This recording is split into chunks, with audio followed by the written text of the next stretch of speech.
This whole piece is called In the Moment or At the Moment. So it's about where the ideas and the innovation collide.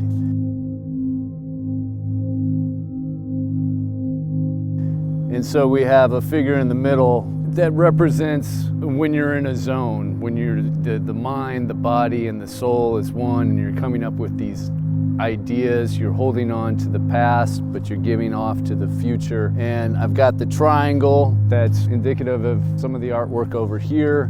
So that figure is sitting in the reverse triangle, and then we have the triangle in the middle. And I was thinking about that triangle in terms of you're looking from that parking lot and you'll see the triangle, and then you'll see the triangle flipped, and then you'll see the triangle flip back around in the mural. And so I really wanted to play with what the other artists had done around this area.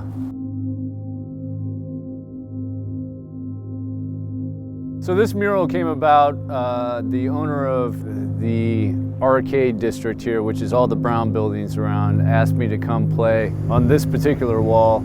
And so I took into account the other artwork, especially the stuff by Adrian Luther, who has work on this wall. And then I thought, what could I bring to the table? Have you ran into any trouble working on this mural? Yeah, there's always things that pop up that I don't think about. One, it's on corrugated metal, and so there's no side to side. It's all up and down. It's all paint the fence. There's no paint the house. There's no waxing on, waxing off. I have to ice my shoulder at night because of that constant rhythm.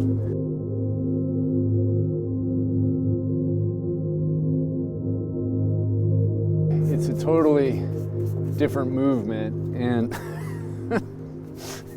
I use my thumb differently.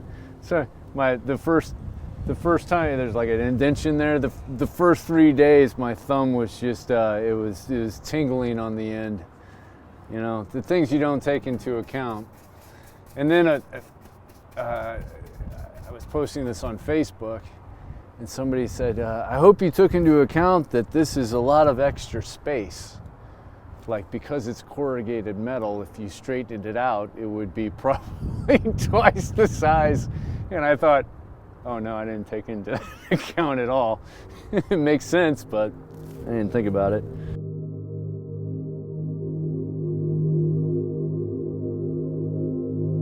But it is difficult when you're right on it to know what you're painting. So I have to stand back and I have to get down quite often to make sure that it looks the same up close as it does far back. And that's something you have to do with paintings as well when you're working on easel paintings, because you'll get right in there and then you'll step back and you're like, whoa, that wasn't what I meant to do.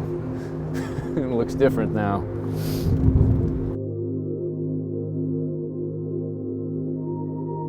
These little circle pieces that the guy's holding on to and that's in his brain that he's releasing, they have popped up in my artwork for 20 some odd years. And I've always kind of wondered what they are. You know, it's like trying to obtain something. And I'm thinking of them more of like Hitchcock's MacGuffins, where it's like these things that move the plot along that you really don't think about. Like in Pulp Fiction, like the golden briefcase.